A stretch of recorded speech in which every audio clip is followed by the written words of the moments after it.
Hello everyone, स्वागत है आपका हमारे इस प्यारे से यूट्यूब चैनल पॉलिटिकल वाले गुरुजी पर। तो आज हम स्टार्ट करेंगे अपना चैप्टर नंबर 5 जो होने वाला है क्लास 9th के लिए। और बहुत इंपॉर्टेंट चैप्टर है दोस्तों, ये आपकी लाइफ के लिए भी इंपॉर्टेंट चैप्टर होने वाला है और वैसे तो होने ही वाला है एग्जाम ओरिएंटेड। अब इसमें जो भी हम चीजें पढ़ेंगे दोस्तों, इसमें हम बहुत सारी जानकारियां लेंगे। इसमें हम आर्टिकल्स का भी डिस्कशन करेंगे, जो सिर्फ आर्टिकल आपने वकीलों के मुंह से सुने होंगे और जो आप जानते हो कि भाई वकीलों की पहचान है आर्टिकल्स वगैरह, ठीक है, हमारे संविधान की पहचान है आर्टिकल्स। तो इसमें हम कुछ आर्टिकल का डिस्कशन करेंगे जो कि बहुत ज्यादा क्या होने वाला है, इंपॉर्टेंट होने वाला है। एक एक आर्टिकल आपको टिप पे हो जाएगा, इस वीडियो को जरूर देखना। और ये वीडियो टॉपर्स के लिए और अच्छा बच्चा जो आर्ट्स में कुछ बड़ा करना चाहता है, आर्ट्स में कुछ सीखना चाहता है, उसके लिए तो बहुत इंपॉर्टेंट वीडियो होने वाली है। क्योंकि क्लास 9th में आर्टिकल का कोई जिक्र ही नहीं है दोस्तों, नॉर्मली कंटेंट पढ़ा के निकाल दिया जाता है। बट मैं आपको सारे आर्टिकल डिस्कस करूंगा, फंडामेंटल राइट्स की जितने भी आर्टिकल है वो सब कुछ, मौलिक अधिकार के सारे आर्टिकल बताने वाला हूं। इस कारण ये वीडियो बहुत इंपॉर्टेंट होने वाली है आपके लिए। अगर आप पढ़ते हो क्लास 9th में एंड आपको यूपीएससी लेवल की तैयारी करनी है, आपको यूपीएससी करनी है, कुछ बड़ा करना है, तो ये इंपॉर्टेंट वीडियो होने वाली है। आराम से पूरी वीडियो को देखना, आपको बहुत सारी चीजें समझ आएगी और बहुत सारी चीजें क्लियर होगी। तो चैप्टर का नाम ही है डेमोक्रेटिक राइट्स, लोकतांत्रिक अधिकार। डेमोक्रेसी हम पहले चैप्टर में पढ़ चुके हैं। अब हम डिस्कस करेंगे दोस्तों अधिकार, राइट्स के। अधिकार रियलिटी में होते क्या है और राइट्स क्या होते हैं। तो सबसे पहला हमारा क्वेश्चन होना चाहिए कि अधिकार क्या होता है भाई, ठीक है। अधिकार क्या होता है, इंग्लिश में हम क्या बोलते हैं, राइट्स, ठीक है, राइट्स। तो आपके दिमाग में सबसे पहले क्वेश्चन होना चाहिए भाई राइट्स क्या होते हैं। तो आप में से कोई मुझे बताना चाहे कि राइट्स क्या होता है। तो सबसे पहले आपको समझाऊंगा राइट्स क्या है, फिर मैं आपको समझाऊंगा राइट्स जरूरी क्यों है, फिर मैं बताऊंगा राइट्स के बिना जीवन कैसा होता है, मतलब पूरा फील कराऊंगा कंटेंट के राइट्स के बिना जीवन कैसा होता है। और हमारे को संविधान में क्या राइट्स दिए गए जो हमें पता होना चाहिए। अगर वो राइट्स हमें नहीं पता तो दोस्तों बहुत बड़ी दुर्घटना, और बहुत ऐसा भी हो सकता है कि आप अपनी लाइफ, आपको लगे कि लाइफ ही नहीं है, समझ रहे, तो बहुत जरूरी भी है। तो आप समझना आराम से। अधिकार को हम एक टाइप की सुविधाएं, एक टाइप की फैसिलिटीज बोल सकते हैं। क्या बोल सकते हैं दोस्तों, सुविधाएं या फिर एक टाइप की फैसिलिटीज बोल सकते हैं, जो कि हमें या तो कानून देगा या तो समाज, कानून या तो समाज, कानून और समाज भी बोल सकते हैं, दोनों हम बोल सकते हैं दोस्तों, ठीक है। या तो कानून से मतलब यहाँ पे बात हो रही है संविधान से, तो ये तो आपको क्लियरिटी है कि दोस्तों जो राइट्स होते हैं वो हमें संविधान देता है। जब भी कोई बच्चा कॉन्स्टिट्यूशन और संविधान सुनता है तो उसके दिमाग में सबसे पहला क्वेश्चन आता है कि नहीं भाई हमारे राइट्स की बात है, मतलब उसको अच्छा लगता है कि हमारा संविधान, समझ रहे हैं, हमारे राइट्स की बात हो रही है। जब भी आपको कुछ भी ऐसा फील होता है, जैसे मान लो कि कुछ गड़बड़ हो गया, दंगे हो गए, तो आपको दिमाग में आता है कि संविधान, समझ रहा है, अधिकार, बहुत सारी चीजें दिमाग में आती है। मैं जरूर नहीं बोला कि इस चीज से आती है, लेकिन संविधान सुन के सबके दिमाग में क्या आता है, राइट्स। तो मैं ये कहना चाहता हूं कि ये राइट्स जो हमें दे रहा है वो कौन देता है, संविधान। लेकिन अब आपको मन में दूसरा डाउट ये आ रहा होगा और दिमाग में भी कि समाज कैसे राइट देता है। चलो कानून तो हमने मान लिया कि कानून हमें अधिकार देता है, तो समाज कैसे देता है। तो दोस्तों नॉर्मल सी बात है, आज हमारे संविधान में लिख दिया गया आर्टिकल 17 में अनटचेबिलिटी, एंड ऑफ अनटचेबिलिटी, मतलब आज छुआछूत को खत्म कर दिया गया है संविधान के द्वारा। संविधान के अनुसार वो पाप है। क्या आज समाज में ये नहीं हो रहा है? आप जाओ, आप बिहार के अभी सर्च करो, इलेक्शन का टाइम चल रहा है, बिहार की बहुत सारी आपको जो निजी कास्ट है वो आपको देखेगी। और निजी कास्ट क्या बोल रही है एक बार सुनना, यहाँ तक ये तक वो बोल रहे हैं कि हम खेती भी इस कारण नहीं करते क्योंकि हमसे कोई खरीदेगा नहीं, क्योंकि हमें लोग टच करना पसंद नहीं करते। आज भी हमारे साथ भेदभाव करते हैं। इसका मतलब संविधान ने तो राइट्स दे दिए कि आपको छुआछूत एकदम खत्म है, कोई नहीं, सब बराबर है, सब इक्वालिटी। लेकिन समाज ने, देखो ना, समाज ने कहाँ बोला अभी तक। आज से 200 साल पहले वुमेन को वोट डालने का राइट नहीं था, तो वुमेन ने आवाज उठाई, बहुत सारे ऑर्गेनाइजेशन बनाए, पूरे वर्ल्ड में आंदोलन हुए, आज वुमेन को वोट डालने का राइट्स मिल गया है। समझो मैं क्या बोल रहा हूं। इसका मतलब सिर्फ कानूनी राइट्स नहीं देता, कानून ने राइट्स दे दिया, फॉलो करना बनता है, समाज फॉलो करवाता है, तो समाज भी हमें राइट्स प्रोवाइड करता है। आज अगर आपके, आप थोड़ा सा समझ लो, अगर आपके घर वाले आज आपको कैद करके रखते दोस्तों, पूरा आपको घर में कैद कर देते, तो बताओ आज आपका मानसिक विकास हो पाता? अगर आपको जीरो एजुकेशन होती, आपके पास कोई एजुकेशन नहीं है, क्या आपको गलत सही का पता होता? तो आपका जो विकास हुआ है वो अधिकार से भी, आपके घर वालों ने आपको अधिकार दिया कि जाओ फ्रीडम है, आराम से घूमो, आराम से पढ़ो, आपको कोई दिक्कत की बात नहीं है। तो अधिकार से दोस्तों, अधिकार की नीड क्यों है? अधिकार की नीड इसलिए भी है क्योंकि इससे हमारा विकास होता है, मानसिक विकास होता है, और बहुत सारी चीजें हम स्किल सीखते हैं, डेवलपमेंट। सोचो एक बार को, घर वाले आपको कोई राइट्स नहीं थे, घर में कैद करके रखते कि बाहर नहीं जाना। जैसे आज बहुत सारी लड़कियों के साथ आज भी ऐसा होता है गाँव वगैरह में कि उनको दूर ट्यूशन पढ़ने के लिए नहीं भेजेंगे, उनको पास में ट्यूशन लगवा देंगे, उसकी पढ़ाई खराब हो जाए, कोई नहीं, लेकिन लड़के की पढ़ाई कराएं। मतलब सबसे ज्यादा राइट्स घर वाले जो है वो लड़कों को देते हैं, और लड़कियों को थोड़ा कम आंकते हैं, और लड़कियों को कम राइट्स देते हैं। तो लड़कियों का विकास भी फिर कम होता है इसी कारण। समझ रहा है। तो अधिकार दोस्तों समझो, अधिकार की जरूरत विकास करने के लिए भी है। तो ये आपको समझ आ गया होगा अधिकार क्या है और अधिकार की जरूरत क्यों है। अब मैं बात करता हूँ कुछ स्टोरीज की, 3 स्टोरी जो आपको समझ के और चीज समझ आएगी। वो स्टोरी आराम से आप लोग समझना। पहली स्टोरी मैं सुनाने वाला हूँ दोस्तों अमेरिका की। 3 स्टोरी से आपको समझ आएगा कि अधिकार के बिना जीवन कितना बेकार है दोस्तों। मतलब इस स्टोरी में आपको ये समझाने वाला हूँ कि बिना अधिकार के आपकी जिंदगी कैसी हो जाती है। तो अमेरिका की एक स्टोरी है। आज मैं बात करूंगा दोस्तों 9/11 हमले की। ठीक है, 9/11 हमला। 9/11 से क्या समझ रहे हो? देखो, जब आप इंडिया में आओगे ना तो डेट को आगे लिखते हैं, और 9 यानी सितंबर की बात हो रही है, सितंबर 2001। ये इंडिया में ऐसे होता है, लेकिन अमेरिका में ऐसे नहीं होता। अमेरिका में इसको मंथ को आगे लिखते हैं। तो मंथ हो गया 9, सितंबर क्या है दोस्तों? 9 ही तो महीना है। ठीक है, तो मंथ आगे लिखते हैं और डेट पीछे लिखते हैं। तो 9/11 का हमला कहाँ पे हुआ था? अमेरिका के अंदर। अभी ये हमला क्या था ज्यादा डिस्कशन बुक में नहीं करा गया, लेकिन मैं जरूर इस चीज का डिस्कशन करूंगा और बहुत सारी चीजें आपको इसमें समझाने वाला हूँ 9/11 हमले में। अब दोस्तों 9/11 हमले को हम आराम से समझते हैं। ये बात कर रहा हूँ मैं 11 तारीख और सितंबर का महीना 2001। उस टाइम हमारे जो अमेरिका के प्रेसिडेंट थे वो वॉक पे निकले हुए थे। पूरी दुनिया जैसे चल रही होती है, आराम से चल रही होती है। अमेरिका जैसे नॉर्मली सुबह सुबह जो काम हो रहे होते हैं, सब लोग उठते हैं, उठ के अपने सारे काम करने लगते हैं। उसके बाद क्या होता है, जैसे 6-7 बजे का टाइम होता है तो एक बड़ा आतंकवादी संगठन होता है अलकायदा। अलकायदा का हेड होता है ओसामा बिन लादेन। आपने पहले नाम सुना होगा ओसामा बिन लादेन। खतरनाक आतंकवादी है दोस्तों, और उसका पूरा ग्रुप था अलकायदा, और ये अमेरिका से बदला लेना चाहता था। अमेरिका की कुछ चीज़ों से हेट करता था, उसका भी मैं ज़्यादा डिस्कशन नहीं कर रहा, बस मैं स्टोरी समझा रहा हूँ क्या है। तो अलकायदा ग्रुप ने मान लिया था कि अमेरिका को पूरा तबाह कर देना है। अब उसको तबाह करने के लिए इसने बना लिया था। अब इसने अपने 16-18 बंदों ग्रुप बना के भेज दिया अमेरिका, और उनको अलग अलग होटल में एंट्री दिलवा दी। कोई किसी होटल में, कोई किसी होटल में, कोई किसी होटल में, अलग अलग होटल में अलग अलग उन्होंने क्या करा, जगह बना ली। उसके बाद 4-4, 5-5 का ग्रुप हो गया डिवाइड किया। अगर एक कैंसिल हो जाता है, कम से कम दूसरा अपना काम दिखा दे, दूसरा कैंसिल हो जाए तीसरा। इस कारण 4 ग्रुप बने गए। चारों को अपना माइंड मैप था, चारों को टारगेट दिए गए थे कि आपको कहां हमला करना है, क्या करना है, चीजें डिस्कस हुई। ठीक है, उसके बाद आपका चीजें स्टार्ट हुई। अब क्या होने लग गया दोस्तों, वो चारों लोग तैयार होते हैं। तैयार होने के बाद वो सुबह सुबह 6:30-7 के बजे के आसपास वो निकलते हैं होटल से। होटल से निकलने के बाद उतनी ज्यादा सुबह चेकिंग नहीं होती थी, ठीक है, उस टाइम पे। तो निकल के ये एयरपोर्ट पहुंचते हैं। एयरपोर्ट पे अपनी सबसे पहला जो प्लेन होता है उसको पकड़ते हैं। उसके बाद उस प्लेन में बहुत मासूम बच्चे, बड़े बड़े लोग, और 9 साल की पहली ऐसी बच्ची बैठी हुई थी जिसने जो फर्स्ट टाइम प्लेन में बैठी थी, और वो बहुत उसका मतलब एक होता है ना, अलग सी खुशी होती है, एक अलग सा मजा होता है, तो वो वही कर रही थी। लेकिन उसके बाद क्या होता है, उसको क्या पता था कि आज ये हादसा होने वाला है। तो प्लेन उड़ता है। उड़ने के बाद क्या होता है, वो चारों लोग जो एयर होस्टेस होती है उससे डिस्कशन करने लगते हैं। डिस्कशन करने के बाद उस पर उल्टा सीधा इल्जाम लगा कि पानी में, आपके कोल्ड ड्रिंक में ये नहीं, वो सारा डिस्कशन होता है। उसके बाद एक पीछे से आता है और उसके एयर होस्टेस के चाकू मारता है। उसके बाद सबको पता लग जाता है इस प्लेन में कुछ ना कुछ गड़बड़ी है। 5 लोग खड़े होते हैं और चिल्लाने लगते हैं ये प्लेन हाईजैक हो गया, हाईजैक हो गया, हाईजैक हो गया। और जैसे वो प्लेन हाईजैक होता है दोस्तों, वो तुरंत कैबिन में जाते हैं। कैबिन में जो भी एरोप्लेन को उड़ा रहे होते हैं उन दोनों को मार दिया जाता है जान से, और वो दोनों आतंकवादी वहां बैठ के उस प्लेन को चलाने लगते हैं। और जैसे ही उस प्लेन को क्या करते हैं, मोड़ते हैं, और वो सीधा उस टाइम 2 बड़ी बिल्डिंगें हुआ करती थी अमेरिका की। वर्ल्ड ट्रेड सेंटर, ठीक है, वर्ल्ड के ट्रेड यहां से कंट्रोल होते थे। वर्ल्ड ट्रेड सेंटर था, एक था नॉर्थ पोल, मतलब एक था नॉर्थ में और एक था साउथ में। तो पहला वाला प्लेन जो उड़ता है वो सीधा जाके लगता है नॉर्थ वाली बिल्डिंग पे, और पूरी बिल्डिंग तहस नहस हो जाती है दोस्तों। और प्लेन तो हो ही जाता है तहस नहस, और जो उस बिल्डिंग में आग लगती है, प्लेन वाले तो लोग मर ही गए, उस बिल्डिंग में जो टकराया बहुत लोग मरे, लेकिन अब कुछ लोग जो बच गए तो बेचारा कोई आग से जल रहा है, कोई नीचे कूदना चाह रहा है लेकिन वो कूद नहीं पा रहा, उसको डर लग रहा है, लेकिन लोग आग से बच बच के दोस्तों नीचे कूद के मर रहे थे। इतने लोगों का नुकसान हुआ। जब पहला प्लेन जब ये क्रैश होता है तो लोगों को लगता है कि नॉर्मल बात है, क्योंकि किसी को भी बात पता ही नहीं है, तो नॉर्मली चीजें होने लगती है। उस टाइम जो अमेरिका के राष्ट्रपति थे वो स्कूल में, प्ले स्कूल में आराम से बच्चों को कुछ पढ़ाते थे, तो पीए आता है, ये इन्फॉर्मेशन देता है, तो उन्हें भी ये नॉर्मल लगता है कि पहला प्लेन क्रैश हुआ है तो कोई बात नहीं, गलती से हो गया होगा। फिर क्या होता है, कुछ टाइम बाद दूसरा प्लेन हवा में उड़ता है, और वो जाके दोस्तों दूसरा प्लेन में वही 5 बंदे, सेम कहानी होती है, और सीधा जाके लगता है साउथ ट्रेड सेंटर में। अब लोगों को लगने लगता है कुछ तो गड़बड़ है और ये आतंकवादी अटैक है, ये फील होने लग जाता है, क्योंकि नॉर्थ भी उड़ा, फिर उसके बाद साउथ भी उड़ा। अब वो अलर्ट हो जाते हैं कि अगला कोई हादसा ना हो जाए। अब लगने लगता है कि कुछ गड़बड़ है, और फिर एजेंसियां, खुफी एजेंसियां लगने लगती है अमेरिका की कि क्या मैटर है, किसका क्या मैटर है, ये सारी चीजें पता लगती है। तो 2 प्लेन क्रैश हो गए थे, सभी प्लेनों को उतरने के लिए बोल दिया गया था, लेकिन तीसरा प्लेन हवा में था, बोला था अपनी पास वाली जगह पे उतर जाओ, लेकिन तीसरा प्लेन भी वो हाईजैक कर लेते हैं। और इस बार जो आर्मी का, जहां से आर्मी वगैरह कंट्रोल होती है, पेंटागन वगैरह, ठीक है, वो तो सब तीसरा सीधा जाके लगता है उस वाली आर्मी की जो डिफेंस एकेडमी होती है बड़ी, सीधा वहां लगता है, उसमें बहुत सारी आर्मी का नुकसान होता है। अब देखो मेन चीज को टारगेट बनाया, सबसे पहला सेंटर उड़ाया जिससे पैसा का नुकसान होगा, नॉर्थ साउथ दोनों को उड़ा दिया, आर्मी को नुकसान पहुंचाया, और चौथा वो उड़ाने वाला था पार्लियामेंट। लेकिन तीनों क्रैश होने के बाद अब अमेरिका को पता लग गया इसमें अलकायदा ग्रुप और इनका हाथ है, नहीं तो थोड़ा देर बाद समझ आया, लेकिन इनको ये समझ आ गया कि एक और प्लेन क्रैश हो चुका है, वो हवा में।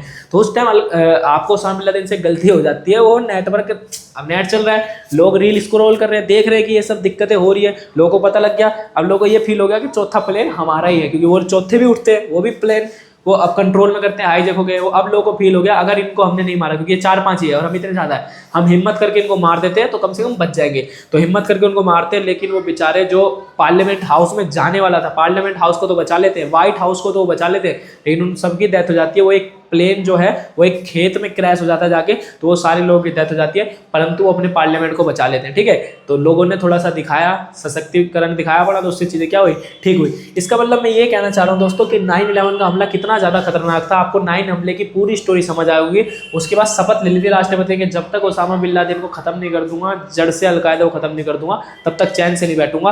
अमेरिका ने 600 लोगों को गिरफ्तार करा पूरे वर्ल्ड से, जिसका हाथ इन सब चीजों में लग रहा था कि इस सब चीजों में इनका भी रोल है। कितने लोग गिरफ्तार करा, 600 लोगों। ये 600 लोगों में कुछ मासूम भी थे जो इसमें नहीं थे, जैसे अनस के पिता, एग्जाम्पल दे रखा है जमील अल-बन्ना, ठीक है, तो इन 600 लोगों में से भी एक थे। तो कुछ ऐसे भी लोग थे जिनकी कोई गलती नहीं थी, परंतु जिनकी गलती हो चाहे ना, सबके साथ एक बराबर सुलूक किया गया। किसके द्वारा, अमेरिका के द्वारा। उस टाइम एक बड़ी, जैसे अमेरिका है तो अमेरिका के पास एक क्यूबा पड़ता है, क्यूबा टापू, ठीक है, तो क्यूबा में एक जेल थी, इसका नाम था ग्वांतानामो। क्या था,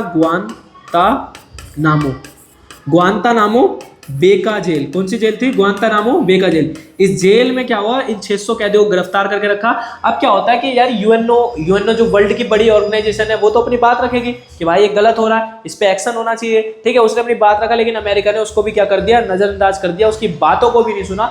मीडिया जा रही है, मीडिया बोलने की कोशिश कर रही है, लेकिन मीडिया का भी कुछ नहीं सुन रहे। मतलब अमेरिका इतना ज्यादा पावरफुल था कि किसी की कोई बात नहीं सुन रहा, ना मीडिया को आने दे रहा, ना इसने पूरे वर्ल्ड में जहां से लोगों को गिरफ्तार करा किसी की इंफॉर्मेशन नहीं दी। किसी भी देश में गया, देश में लगा ये है, उठा के लिया है, देश से पूछा भी नहीं। तो अमेरिका पूरे वर्ल्ड पे ऐसे कंट्रोल कर रहा था उस वक्त पे, और जो मन चाहे वो कर रहा था, क्योंकि इसके लोगों का भी क्या हुआ था, नुकसान हुआ था। तो 600 लोगों को गिरफ्तार करके जेल में डाल दिया, और किसी की ना यूएनओ की सुन रहा है, ठीक है, ना मीडिया की सुन रहा है। उस टाइम ह्यूमन राइट्स वाले अपनी आवाज उठा रहे थे कि ह्यूमन राइट्स वाले बोल रहे थे गलत हो रहा है, ये हो रहा है, ह्यूमन राइट्स वालों को भी चमका दिया, ठीक है, कि तुम तब कहाँ थे जब ये सब घटना हुई थी। तो ह्यूमन राइट्स वालों को भी, किसी की बात अमेरिका नहीं सुन रहा था। तो यहाँ पे दिख रहा है, देखो यहाँ पे मैं उन लोगों की तो बात नहीं कर रहा जिनका रोल इसमें था, वो होना था जो होए, ठीक है, परंतु कुछ ऐसे भी लोग थे जिनकी कोई गलती नहीं थी। तो अब समझो, ये अधिकार, उसको उस हिसाब से अधिकार की बात तो करी गई थी, लेकिन अधिकार मिलकर है क्यों, ये बोला गया है कि 600 लोगों को चलो तुमने गिरफ्तार कर लिया, अब तुम उसको कहाँ लेके जाओगे, कोर्ट लेके जाओ, पहले प्रूफ तो करो गलत है, लेकिन वो कोर्ट भी नहीं लेके गया उसको। तो यहाँ पे दिख रहा है कि अधिकारों का हनन हुआ है, राइट्स का हनन हुआ है, यहाँ पे गलत हुआ है। पहली स्टोरी से आपको ये समझ आया होगा अमेरिका की। अब आ जाओ दूसरी स्टोरी। अब मैं बात कर रहा हूं सऊदी अरेबिया की। सऊदी अरेबिया, समझ आ रहा होगा दोस्तों, आपको बहुत चीजें क्लियर होगी। और जिस तरीके से अभी मैंने आपको बताया, ये जो हमला हुआ है आतंकवादी अटैक, उस तरीके से आपको पता ही होगा कल लाल किले पे जो ये अटैक हुआ है, बॉम्ब ब्लास्ट हुआ है, ठीक है। तो इस अटैक पे आपको क्या लगता है कि आतंकवादी अटैक था, क्या था, एक बार आप इस पे जरूर अपनी टिप्पणी करिए, जो लाल किले में कल ये अटैक हुआ है, ठीक है। अब देखो, ये आतंकवादी अटैक आज भी नहीं रुक रहे, आतंकवादी अटैक आज भी हो रहे हैं। दिल्ली में कितने सारे अटैक हो रहे हैं, आप पता नहीं, आप परफेक्ट तो अपनी बोल सकते क्या है, क्योंकि अभी पूरा डिस्कशन होगा, उस पर हमें चीजें पता लगेगी कि रियलिटी में क्या है क्या नहीं। क्या पता कोई पॉलिटिकल चीजें हो या फिर रियल में हो, क्या पता ना भी हो, ठीक है। बाकी धीरे धीरे चीजें प्रूफ हो रही है, तो उस हिसाब से हमें चलना है, जो बड़ी बड़ी एजेंसियां बताएंगी। अब समझो सऊदी अरब, सऊदी अरब में दोस्तों देखो, अमेरिका दूसरे लोगों के साथ ऐसा कर रहा था, अपने लोगों के साथ नहीं कर रहा था, लेकिन सऊदी अरब अपने लोगों के साथ ही ऐसा कर रहा है। जैसे सऊदी अरब में हुआ करते थे शाह वगैरह होते हैं, शाह वगैरह मान लो राजकुमार, ठीक है, शाह परिवार हुआ करता था। ये शाह परिवार के अंदर क्या है, ये सबसे टॉप पे, बाकी सब नीचे है। मीडिया इसकी बुराई नहीं कर सकती, मीडिया इसके बारे में कुछ नहीं बोल सकती। क्या डेमोक्रेसी के अंदर आज मोदी जी गलत करेंगे, मीडिया नहीं बोल सकती, बोलनी चाहिए, लेकिन यहाँ शाह परिवार के विरुद्ध मीडिया कुछ नहीं बोल सकती। शाह परिवार जज से भी ऊपर है, ठीक है। जज मतलब मैं अगर यहाँ 3 लाइन बोलूं, जो मैं 4 चैप्टर में पढ़ाऊंगा तुम लोगों को, यहाँ पे मैं 3 लाइन बोलूं, विधायिका, कार्यपालिका और न्यायपालिका, लेजिस्लेचर, एग्जीक्यूटिव और जुडिशरी। लेजिस्लेचर जो कानून बनाएगी, एग्जीक्यूटिव जो लागू करेगी, और न्यायपालिका जो दंडित करेगी। इसको चैप्टर नंबर 4 में अच्छे डिस्कस करूंगा, अभी आप नॉर्मल समझ लो। इन सबसे ऊपर कौन है, शाह परिवार। शाह परिवार, वुमेन की सऊदी अरब में इतनी हालत खराब है दोस्तों कि वुमेन पहले सऊदी अरब में वुमेन का स्ट्रिक्ट है कि आपको बुर्का लगा के ही निकलना पड़ेगा। स्ट्रिक्टनेस इतनी ज्यादा थी, वुमेन को सबसे निम्न समझा जाता है कि सबसे नीचे लेवल में वुमेन है, तो वुमेन को बहुत कम अधिकार मिलते हैं। कहाँ? सऊदी अरब। सऊदी अरब में पता है शरिया कानून फॉलो होता है, आप लोगों को पता ही होगा कितने कठोर कानून है वहां पे। अगर सोने का गेट लग जाए, किसी का दम चोरी कर ले, चोरी करते ही हाथ काट देगा, इतने कठोर कानून है सऊदी अरब में। तो सऊदी अरब में इस कारण शाह परिवार सबसे टॉप पे रहता है, और अपने लोगों के साथ देख ही रहे हो क्या चीजें चल रही होती है, कोई उसका विरोध नहीं कर सकता, कोई कुछ नहीं कर सकता।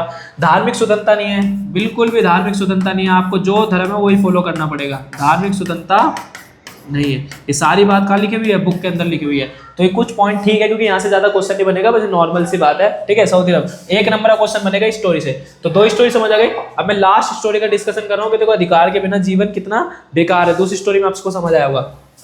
अब तीसरी स्टोरी में बात करने वाला हूँ यूगोस्लाविया की। यूगोस्लाविया का पहला एक स्टेट था दोस्तों, जिसको बोलते हैं कोसोवो। क्या बोलते हैं? कोसोवो। भाई ये क्या है, ये समझ नहीं आया। जैसे मान लो भारत है, भारत का एक स्टेट क्या है? यूपी। इस तरीके से यूगोस्लाविया देश है, उसका एक स्टेट क्या है? कोसोवो। पूरे यूगोस्लाविया में मेजोरिटी में एक जाति है जिसका नाम है सर्ब। क्या नाम है? सर्ब। ये सर्ब जाति सबसे ज्यादा है किसमें? पूरे यूगोस्लाविया में। लेकिन कोसोवो एक ऐसा स्टेट है जहां पे आबादी सर्ब की कम है। पूरे यूगोस्लाविया में सर्ब ज्यादा है, लेकिन कोसोवो में सर्ब की आबादी कम है, वहां अल्बेनियाई लोग ज्यादा है। अल्बेनियाई जाति है, ठीक है, अल्बेनियाई, ठीक है। ये लोग यहाँ पे क्या है? ज्यादा है, ठीक है। कोसोवा के अंदर ज्यादा है, लेकिन मेजोरिटी ज्यादा किसकी है? सर्ब की। अगर मैं पूछूं पूरे यूगोस्लाविया में अल्बेनियाई कम है ज्यादा, तो अल्बेनियाई कम है, ज्यादा कौन है? सर्ब। अब ये लोग जो है ना, इस पे ये अत्याचार करने की सोचते हैं, क्योंकि नॉर्मल सी बात है, अत्याचार करने की सोचेगा, क्योंकि ये मेजोरिटी हमेशा माइनॉरिटी को दबाना चाहती है। तो इसी कारण सर्ब अपना एक नेता चुनती है, और राष्ट्र प्रेमी नेता उसको बोलते हैं मिलोसेविक। आप देखो कितना राष्ट्र प्रेमी है, मिलोसेविक, ठीक है। तो मिलोसेविक क्या बनता है दोस्तों? लीडर बनता है कहाँ का? यूगोस्लाविया का। और ये मिलोसेविक ये बोलता है, समझ लेते हो, कि मैं इनको बता दूंगा अल्बेनिया को, या तो इनको यहाँ से खत्म कर दूंगा, या तो ये दब के रहेंगे, या तो ये अलग हो जाएंगे। ये सारा अत्याचार कौन करता है? मिलोसेविक इनके ऊपर। और हद तो तब बढ़ जाती है कि कोसोवा शहर में घुस के एक परिवार के साथ इतना गलत होता है दोस्तों, जिसपे ह्यूमन राइट्स वाले इतना आवाज उठाते हैं कि एक औरत को, अब समझो किस हिसाब से चीजें चल रही होती है। ये घुसते हैं, सीधा घुस गए घर में, पूरी आर्मी घुस जाती है, सर्ब लोग घुस जाते हैं। अल्बेनिया की जो अल्बेनिया तो पूरी जाती रहती है वहाँ पे, तो उसकी बीवी और पति, तो बीवी खाना बना रहे थे, उसको घसीट के बाहर कर देते हैं, उसके पति को गोली मार देते हैं और पूरा घर जला देते हैं। ये बात जब वर्ल्ड लेवल पे सामने आती है, तो मिलोसेविक पे मुकदमा चलता है दोस्तों।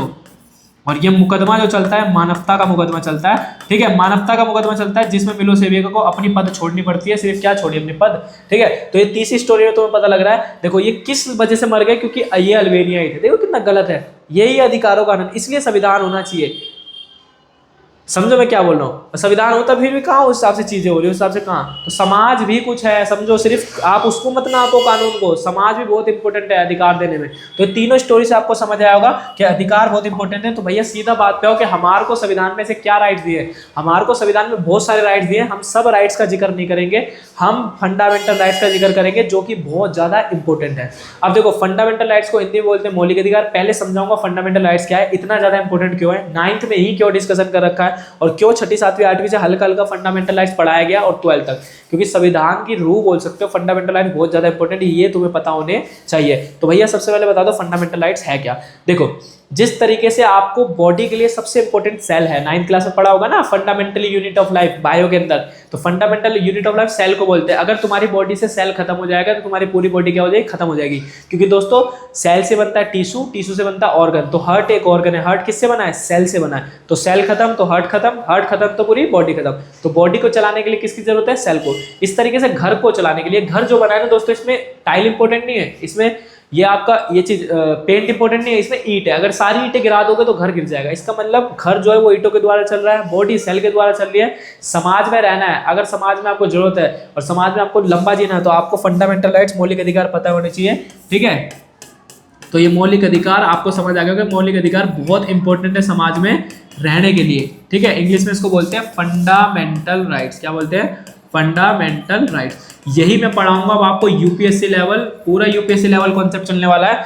अच्छे बच्चों को तो एकदम वीडियो अच्छे से देखने, उसको मजा आ गया कि अभी से यूपीएससी लेवल का कंटेंट आप लोगों को मिल रहा है, ठीक है। सारे आर्टिकल पढ़ा दूंगा जो इसके अंदर आते हैं फंडामेंटल राइट्स में, आपको सारी क्लियरिटी हो जाएगी। अभी मैं पहले फंडामेंटल राइट्स लिखवा देता हूँ, ये आपको बचपन से याद कराया जाती है और आपको याद भी होगा, ठीक है। राइट टू इक्वालिटी, याद है ना ये सब? राइट टू इक्वालिटी, ठीक है। उसके बाद राइट टू, और हिंदी इंग्लिश मीडियम दोनों को टेंशन लेना है क्योंकि बाइलैंग्वेज होने वाली चीज है। राइट टू फ्रीडम, फिर आपने पढ़ा होगा राइट टू अगेंस्ट एक्सप्लॉइटेशन, ठीक है। ये सब क्या है, अभी वर्ड पे मत जाओ, ठीक है। अभी वर्ड ऐसे नॉर्मल करो, जब आर्टिकल पढ़ाऊंगा तो सब कुछ समझ आएगा, बस नॉर्मल याद रखो ऐसे, ठीक है। राइट टू फ्रीडम रिलीजियन, ठीक है। फिर आ जाएगा right to education and culture, और छठा आ जाएगा कॉन्स्टिट्यूशनल रेमेडीज, कॉन्स्टिट्यूशनल रेमेडीज। सबसे ज्यादा इंपॉर्टेंट छठा वाला है, क्योंकि ये पांचों जो है ना इसको छठा वाला प्रोटेक्ट करके रखता है। इसी कारण अंबेडकर जी ने इसको हर्ट और सोल बोला है। एक नंबर का क्वेश्चन आ सकता है। अभी तक जितना भी आपने स्टोरी पढ़ी वहां से इंपॉर्टेंट क्वेश्चन नहीं बनेंगे, इंपॉर्टेंट क्वेश्चन यहाँ से बनेंगे, तो ये आपको आना चाहिए। तो आर्टिकल अच्छे से कर लेना, स्कूल में भी तुम मैम के आगे छा जाओगे, क्योंकि तुम्हें आर्टिकल आते हैं। अभी पूरी क्लास में तुम ही टॉपर हो, तुम्हें ही आर्टिकल आते हैं और किसी को नहीं आते। और किसी को पूछ भी लेना क्लास में जाके कि आर्टिकल आते हैं नहीं आते, याद भी नहीं होगा उसको, तुम्हें आते हैं, ठीक है। इसको हिंदी बोलते हैं समानता का अधिकार। अभी आर्टिकल पढ़ाऊंगा, अभी तो नॉर्मल लिखवा दे रहा हूं ये, जिससे तुम्हें याद रहे कि क्या पढ़ने वाले। स्वतंत्रता का अधिकार, ठीक है। इसको बोलेंगे शोषण के विरुद्ध अधिकार, शोषण के विरुद्ध अधिकार। इसको बोलेंगे धार्मिक स्वतंत्रता का अधिकार। हिंदी में लिखवा रहा हूं, अभी अभी पढ़ेंगे इसको, धार्मिक स्वतंत्रता का अधिकार। ये हो जाएगा धार्मिक स्वतंत्रता, आपका शिक्षा और संस्कृति का अधिकार, शिक्षा और संस्कृति का अधिकार। और लास्ट वाला हो जाएगा संवैधानिक उपचार का अधिकार। इसका मतलब ये जो होने वाला है छठा आर्टिकल, इसको अम्बेडकर जी ने क्या बोला है, हार्ट एंड सोल। क्यों बोला है, क्योंकि दोस्तों ये एक ऐसा आर्टिकल है जो इन पांचों को प्रोटेक्ट करके रखता है, क्योंकि इसी के थ्रू आप सीधा आर्टिकल 32 के थ्रू ही आप सीधा सुप्रीम कोर्ट जा सकते हो। ये आर्टिकल 32 है, हम आगे पढ़ेंगे तो आपको अच्छे समझ आएगा, सीधा सुप्रीम कोर्ट। अब भैया ऐसा क्या है जो फंडामेंटल राइट्स में और बाकी राइट्स में नहीं है, क्योंकि बाकी राइट्स में दोस्तों आप आराम से सीढ़ी चढ़ोगे। पहले आप लोकल कोर्ट जाओगे, फिर डिस्ट्रिक्ट कोर्ट जाओगे, फिर हाई कोर्ट, फिर सुप्रीम कोर्ट। जब तक आप बुढ़े होगे, जब बचपन में 18 साल में केस करोगे तो बुढ़े में सुप्रीम कोर्ट पहुंचोगे। लेकिन अगर आपके फंडामेंटल राइट्स पे बात आती है, आप सीधा सुप्रीम कोर्ट जा सकते हो। सुप्रीम कोर्ट सीधा बोलता है मेरे पास आओ। जैसे मान लो आपका 40 रुपए का झुमका चोरी हो गया, और जैसे मान लो आपका चप्पल चोरी हो गया 100 रुपए का, तो आप सुप्रीम कोर्ट चला जाओगे, लात मार के भगा देगा वहां से। लेकिन अगर आपके राइट्स पे बात आती है, आपकी फ्रीडम पे बात आती है, आपकी इक्वालिटी पे बात आती है, सीधा सुप्रीम कोर्ट बोलता है मेरे पास आओ। और इसमें जमानत भी नहीं मिलती, लंबा टिका देता है एकदम। इसका मतलब ये फंडामेंटल राइट्स हम पढ़ने वाले हैं, और ये आपको पता होना चाहिए। आपको टीचर जो पढ़ाएगा हल्का हल्का निकाल देगा समानता का अधिकार यही है, लेकिन मैं तुम्हें विद आर्टिकल पढ़ाऊंगा। एक एक आर्टिकल हम डिस्कशन करने वाले हैं, इसलिए पूरी वीडियो को देखना। और अच्छे बच्चे बिल्कुल भी इस वीडियो को मत छोड़ना, आराम से पढ़ना। वीडियो थोड़ी लंबी होगी, लेकिन आपको नॉलेज यूपीएससी लेवल की मिल जाएगी, ठीक है। लेकिन एक चीज मैं और बता दूं उसके बाद, देखो सिर्फ अधिकार ये नहीं है, अधिकार का दायरा, अगला टॉपिक, लास्ट टॉपिक नहीं, वो तो पढ़ेंगे। अधिकार का दायरा है, मैं बताता हूँ। अधिकार का दायरा दोस्तों बढ़ता रहता है, ध्यान रखना। जैसे जैसे टेक्नोलॉजी बढ़ेगी अधिकार बढ़ते रहेंगे। हमारे सिर्फ फंडामेंटल राइट्स नहीं है, हमारे पास वोट डालने का अधिकार भी है। तो वोट डालने का अधिकार फंडामेंटल राइट्स में नहीं आता, वोट डालने का अधिकार है हमारे पास। डीपीएसपी है, डीपीएसपी में फिर कभी पढ़ाऊंगा आप लोगों को। फंडामेंटल ड्यूटीज है, अभी इसको नॉर्मल आपको याद रखो। डीपीएसपी फंडामेंटल ड्यूटीज, इसको बोलते हैं directive principle of state policy, इसको बोलते हैं फंडामेंटल ड्यूटीज। राज्य के नीति निर्देशक तत्व, और इसको बोलते हैं मौलिक कर्तव्य। आप बोलोगे ये दोनों समझ नहीं आया, ये समझने की जरूरत नहीं है, अपर लेवल में पढ़ोगे 11th क्लास में। बस मैं ये बता रहा हूँ कि अधिकार सिर्फ वो नहीं है, और भी हमारे पास बहुत सारे अधिकार है। बस ये एग्जाम्पल दे रहा था मैं आपको, ठीक है। तो ये आपको क्लियर हो गया होगा। अब ये फंडामेंटल राइट्स, अब हम विद आर्टिकल स्टार्ट करते हैं एक एक चीजें, ठीक है। आपको चीजें समझ आएगी। जिससे पहले मैं एक चीज बता दूं, देखो सबसे पहले मैं बात कर दूं हमारे संविधान की। किसकी बात कर रहा हूं, हमारा संविधान। हमारा संविधान बुक है जिसमें नियम कानून लिखे हुए हैं। इसी संविधान में सारी चीज लिखी हुई है, क्या नियम कानून होता है, कैसे कैसे सारी चीजें होती है, सेकंड चैप्टर पढ़ेंगे। इस नियम कानून एक पुस्तक है, तो पुस्तक में क्या होते हैं, चैप्टर। आप अपनी पॉलिटिकल की पुस्तक उठाओगे, उसमें क्या मिलेंगे, चैप्टर। कितने चैप्टर है, 5। तो इस संविधान की बुक में 22 चैप्टर। कितने चैप्टर हैं, 22। इस 22 चैप्टर में आपको पता लगेगा कि जब आप अपने पॉलिटिकल का पहला चैप्टर उठाओगे तो उसमें मिलेंगे टॉपिक्स। तो इसमें टॉपिक्स नहीं बोलेंगे, इसमें बोलते हैं आर्टिकल। क्या बोलते हैं, आर्टिकल। तो इस 22 चैप्टर में टोटल 395 आर्टिकल है। कितने हैं, 395 आर्टिकल। अब आप बोलोगे पहले चैप्टर में कितने हैं, तो पहले चैप्टर में 4 आर्टिकल है। ऐसे फिर ये कौन सा चैप्टर है, फंडामेंटल राइट्स, तो फंडामेंटल राइट्स होने वाला है चैप्टर नंबर 3। कौन सा होने वाला है, चैप्टर नंबर 3। तो जब संविधान का आप पहला चैप्टर पढ़ लोगे, दूसरा चैप्टर पढ़ लोगे, जब आप थर्ड चैप्टर पे आओगे तो थर्ड चैप्टर आपको मिलेगा फंडामेंटल राइट्स वाला चैप्टर। समझ आ रहा है कौन सा चैप्टर है, थर्ड चैप्टर। तो इसमें भैया कितने से कितने आर्टिकल पढ़ेंगे, तो इसमें पढ़ेंगे आर्टिकल 12 to 35, 12 to 35। इसका मतलब हम स्टार्ट करने वाले आर्टिकल 12 से और पढ़ेंगे 35 तक। गलत सोच रहे हो, हम 35 तक नहीं पढ़ेंगे, हम सिर्फ 32 तक पढ़ेंगे। 33, 34, 35 ज्यादा इंपॉर्टेंट नहीं है, और वो नहीं भी आता तो चलेगा, लेकिन आर्टिकल 32 तक आपको आना चाहिए। तो हम स्टार्ट करेंगे आर्टिकल 12 से और जाएंगे आर्टिकल 35 तक, 32 तक। ठीक है, चलिए स्टार्ट करते हैं आर्टिकल 12 से।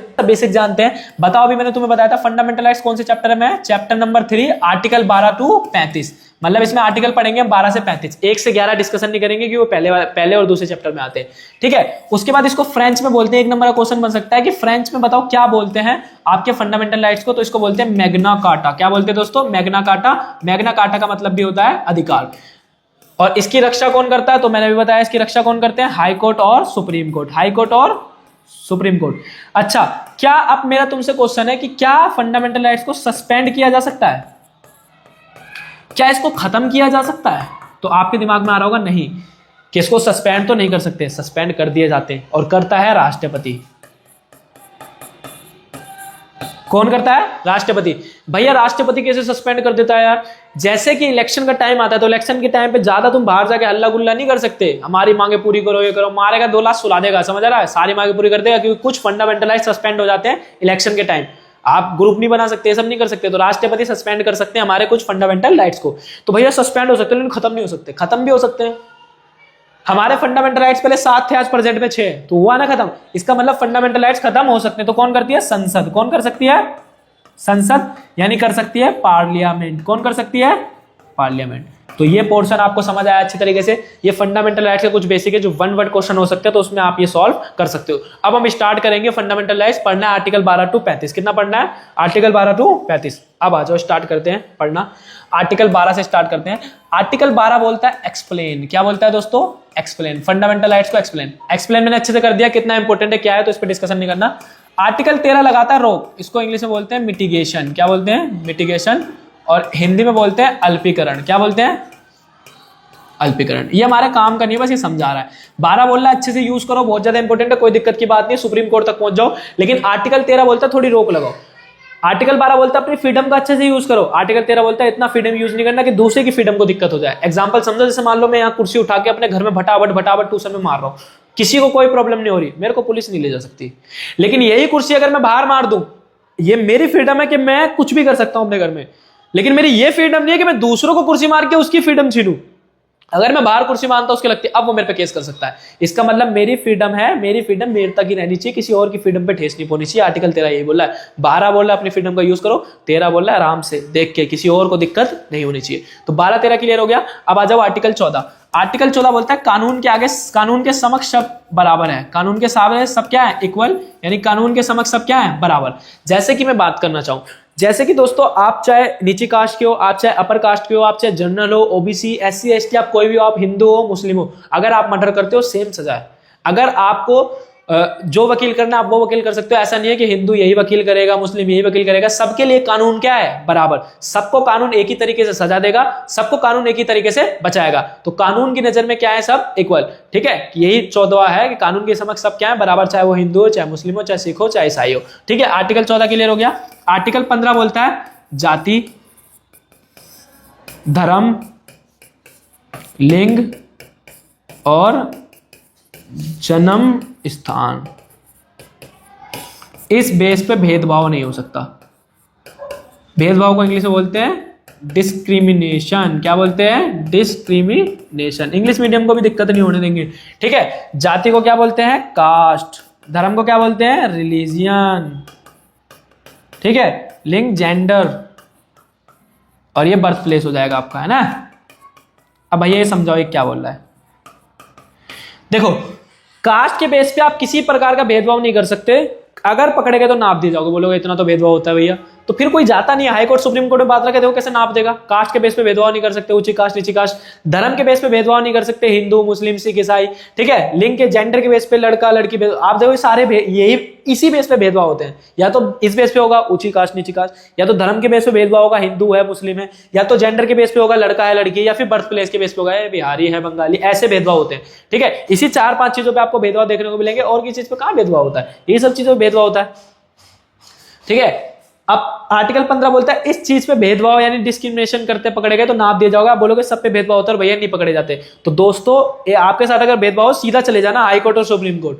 देखो फिर कैसे पॉलिटिक पढ़ो और पॉलिटिक को समझो और यूज भी कर दो, ठीक है। आपके साथ हो सीधा सुप्रीम कोर्ट जाना, कोई मैं भी चलूंगा साथ में, ठीक है, बता देना। आर्टिकल 15 क्लियर हुआ।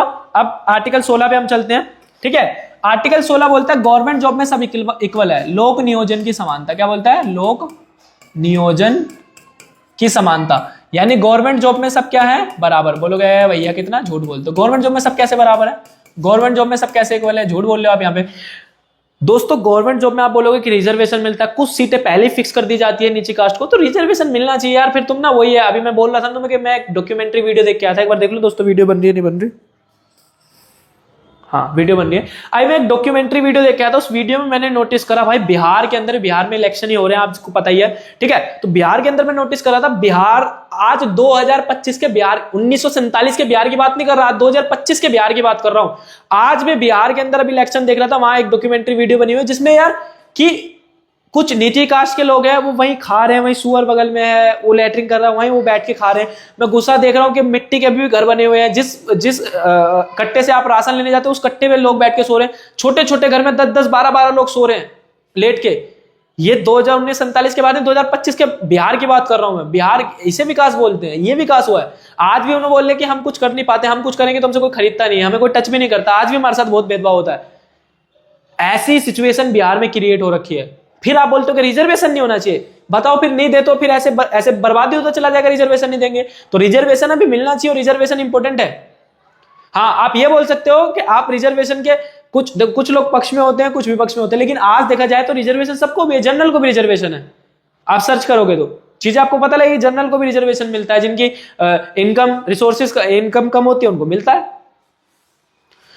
तो आर्टिकल 16 में और देखो आपको अगर ऐसे बुरा लगता है आपको, तब तो बुरा, आप नोटिस की बात है कि अगर आपको बुरा लगता है तो आप SC/ST बन जाओ, कोई दिक्कत की बात नहीं। अगर इतना बुरा लग रहा है आपको, आज मेट्रो में किसी की बेचारे की कोई हैंडीकैप है, उसके लिए वो वहां चेयर रखी रहती है, वो उस चेयर से जाता है, वो उसके लिए लिफ्ट बनी हुई है, वो लिफ्ट से चढ़ता है, तो आपको बुरा लग रहा है इस बात पे कि वो लिफ्ट से क्यों चढ़ रहा है, हम लिफ्ट से चढ़ेंगे। यार वो मजबूर है, तुम मजबूर नहीं हो। वो बंदा मजबूर है, वहां वो वहीं से जा सकता, वो जा ही नहीं सकता। वो वाली चेयर से, उस वाली सीढ़ी से चढ़ा दोगे उसको तुम उसे चढ़ा सकते हो, किससे? लिफ्ट से। तुम वहां से चढ़ सकते हो, तुम्हारे लिए वो मजा है, और वो लिफ्ट तुम्हारे लिए क्या है? मजा, चलो मजे से ऊपर चढ़ते हैं। वो मजबूर है उसके लिए, तो मजबूरी और मजे में अंतर आपको समझना पड़ेगा दोस्तों। रिजर्वेशन मजे के लिए नहीं दे रहे, रिजर्वेशन के लिए वो मजबूर है, इसलिए रिजर्वेशन प्रोवाइड किया जा रहा है। तो लोक नियोजन की समानता गवर्नमेंट जॉब में आज सब इक्वल है, और आर्टिकल 16 में साफ बोल दिया गया अगर मौका मिलेगा तो हम पॉजिटिव भेदभाव करेंगे। तो उनके साथ पॉजिटिव भेदभाव होता है, 2 प्रकार के भेदभाव होते हैं, नेगेटिव और पॉजिटिव। तो SC/ST जो भी दलित लोग हैं इनके साथ पॉजिटिव भेदभाव हो रहा है, इनको आगे बढ़ाने के लिए रिजर्वेशन दिया जा रहा है। तो आर्टिकल 16 समझ आ गया होगा वो दोस्तों, गवर्नमेंट जॉब में सब क्या है? बराबर। आर्टिकल 17 अस्पृश्यता का उन्मूलन। भैया ये क्या लिख दिया? इसको बोलते हैं एंड ऑफ अनटचेबिलिटी। क्या बोलेंगे? End of untouchability. तो एंड ऑफ अनटचेबिलिटी मतलब अब धीरे धीरे दोस्तों क्या हो रहा है, देखो पहले से तो काफी कम हुआ है अनटचेबिलिटी, पहले से तो कम हुआ है, लेकिन पूरी तरह से खत्म नहीं बोल सकते। जो स्टोरी सुना है उससे आप समझ सकते हो, ठीक है। तो आर्टिकल 17 बोल रखा है कि अब कोई किसी के साथ भेदभाव नहीं करेगा, छुआछूत को खत्म करने की कोशिश की है। आर्टिकल 18 उपाधि का अंत। आर्टिकल 18 क्या बोलता है? उपाधि का अंत। End of title. क्या बोलता है? End of title. जैसे पहले क्या होते थे, तुमने देखा होगा अंग्रेजों के आगे वर्ड लगता था लॉर्ड। लॉर्ड मींस होता है भगवान, तो भगवान ऊपर हो गया और बाकी जनता नॉर्मल हो गई, तो एक गैप तो क्रिएट हो गया। इस भेदभाव को खत्म करना था। बोला कि लॉर्ड आप कैसे बोल रहे हो, लॉर्ड नहीं बोल सकते। अब आप देखो आधार कार्ड पे किसी Aadhaar Mukesh lord, lord Mukesh, lord Santosh नहीं देखा होगा आपने, अरे मिलेगा ही नहीं, अब लगा ही नहीं सकते, नॉर्मल। अब बोलोगे नहीं उपाधि टाइटल लगते नहीं, SHO कुमार, SHO रविंद्र कुमार, ऐसे करके लगते हैं भैया बहुत सारे। तो दोस्तों अब एक चीज समझना, वो एक उपाधि नहीं है, समझो, वो टाइटल नहीं है, वो पोस्ट है, वो उसने हासिल करी है। पढ़ लिख के, ठीक है। तो पोस्ट है तो पोस्ट का नाम आप रख सकते हो। तो देखो एक चीज आप नोटिस करो, आर्टिकल 14 कानून के आगे सब बराबर, आर्टिकल 15 जाति धर्म लिंग जन्म स्थान पे भेदभाव खत्म हो जाएगा तो सब हो जाएंगे बराबर, आर्टिकल 16 बोलता है गवर्नमेंट जॉब में सब बराबर, 17 बोलता है अनटचेबिलिटी, सबको छूना स्टार्ट कर दोगे तो ये नहीं छूना स्टार्ट, रोड पे कैसे छू रहे हैं, ठीक है। तो सबको छूना स्टार्ट कर दोगे तो इक्वल हो जाएगा, 18 टाइटल सबके हट जाएंगे तो सब इक्वल हो जाएंगे। इसका मतलब आर्टिकल 14 से 18 एक बात करता है right to equality, article 14 to 18 किसकी बात कर रहा है, राइट टू इक्वालिटी, किसकी बात कर रहा है, राइट टू इक्वालिटी, जिसको बोलते हैं हम समानता का अधिकार, क्या बोलते हैं, समानता का अधिकार। क्लियर हो गया आर्टिकल 14 से 18। अब आ जाओ आर्टिकल 19-20, ठीक है। अब समझो आर्टिकल 19 क्या बोलता है, आर्टिकल 19 बोलता है अभिव्यक्ति की आजादी, क्या बोलता है दोस्तों, अभिव्यक्ति की आजादी, इंग्लिश में बोलते हैं राइट टू एक्सप्रेस, क्या बोलते हैं, राइट टू एक्सप्रेस, हमारे को एक्सप्रेस करने का अधिकार है। इसी के तहत आपने देखा होगा जो प्रेस होती है यानी जो आपकी मीडिया होती है वो कुछ भी बोलने लगती है, बहुत कुछ बोलती है, आपको पता ही है सारी चीजें। यहां तक ये भी बोल दिया था कि पाकिस्तान को ये कर दिया था वो कर दिया था, पाकिस्तान भारत में मिल गया है, ऐसी ऐसी न्यूज आती रहती है, ठीक है। तो मीडिया इसी आधार पर कुछ भी बोल सकती है, इस आधार पे आप मौन रह सकते हो, ठीक है। अब उसी दिन मौन मत रहना जिस दिन पता लगे बच्चों का मैं टेस्ट ले रहा हूँ अकेडमी में, उसी दिन ओरल टेस्ट हो रहा है, उसी दिन मौन होगा, बोलो हम मौन व्रत पे, ठीक है। तो आप मौन रह सकते हो, इसी में आप है, मान लो, चलो छोड़ो मत मानो यार कुछ भी, ठीक है। मीडिया मौन समझ आ गया, तो इसी के अंदर हमें बहुत सारे क्या मिलते हैं, अधिकार मिलते हैं। तो आर्टिकल 19 में बहुत सारे अधिकार है, इसको संविधान की रीढ़ बोलते हैं दोस्तों, क्या बोलते हैं, संविधान की रीढ़, राइट टू बैक, संविधान की रीढ़ यानी backbone of constitution, backbone of constitution बोलते हैं। तो अभिव्यक्ति की आजादी में बहुत सारे आते हैं, अभिव्यक्ति की आजादी में पहला ये, दूसरा बोलता है हम सभा बना सकते हैं, अभी मैं तुम्हें समझाऊंगा। दूसरा सभा, सभा को बोलते हैं असेंबली, ठीक है। तीसरा संगठन बना सकते हैं, संगठन को बोलते हैं ऑर्गेनाइजेशन, क्या बोलते हैं, ऑर्गेनाइजेशन, सभा संगठन। चौथा भ्रमण कर सकते हैं, ठीक है, टूर पे जा सकते हैं। पांचवा कहीं भी बस सकते हैं, बसना। छठा हम कोई भी संपत्ति खरीद सकते हैं, अब इसको खत्म कर दिया गया है, ठीक है, प्रॉपर्टी। और सातवां हम कोई भी धंधा कर सकते हैं, यानी हम कोई भी बिजनेस, धंधा गलत नहीं होता, बिजनेस भी होता है, ठीक है। हमारे धंधे में टांग नहीं अड़ाने का, बहुत सारी चीजें बोलते हैं। तो आर्टिकल 19 में बहुत सारी चीजें आती है। सबसे पहला अभिव्यक्ति, इसको संविधान की रीढ़ बोलते हैं क्योंकि ये बहुत बड़ा आर्टिकल, देख लो कितनी सारी चीजें में प्रोवाइड करता है। राइट टू एक्सप्रेस इसी के अंदर आता है। अब देखो इसको स्टोरी से याद करते हैं। देखो जब हम कुछ भी बोल रहे हैं तो हम अकेले क्यों बोले, हम सभा बना के बोलेंगे, जैसे संविधान सभा बनी थी हम छोटी सभा बना लेंगे, 10-15 को बिठा के तुम सभा में बोलेंगे। जब हमें लग रहा है हम सभा में अच्छा बोल पा रहे तो हम बड़ी ऑर्गेनाइजेशन बनाएंगे, तो 19 का 3 ऑर्गेनाइजेशन। जब हम बड़ी ऑर्गेनाइजेशन बनाएंगे तो पूरे भारत में घूम घूम के बोलेंगे, तो पूरे भारत में घूमेंगे, चौथा भ्रमण। जब हम घूम घूम के बोलेंगे तो हम थक जाएंगे, तो हम कहीं बस जाएंगे, तो हम कहीं बस गए। जब बस जाएंगे तो बसने के लिए संपत्ति चाहिए, प्रॉपर्टी चाहिए, तो हमें प्रॉपर्टी खरीदनी पड़ेगी, और जब हमें प्रॉपर्टी खरीदनी पड़ेगी तो हमें काम करना पड़ेगा, यानी हमें धंधा करना पड़ेगा। ऐसे लाइन से आपको याद रखना है। 19 का 1 अभिव्यक्ति की आजादी, बोलो 2 क्या बोलता है, सभा, क्या बोलता है, सभा। 3 क्या बोलता है, संगठन। 4 भ्रमण। फटाफट बोलो, बोल नहीं रहे हो तुम लोग यार, बोलो जल्दी बताओ। पहला क्या बोलता है, अभिव्यक्ति की, बोल ले यार, बोलना। पहला क्या है, अभिव्यक्ति की आजादी। नींद से उठा दो सबको, ऐसे पढ़ाई करनी है। बताओ पहला क्या है, अभिव्यक्ति की आजादी। दूसरा क्या है, सभा। तीसरा क्या है, संगठन। चौथा क्या है, भ्रमण।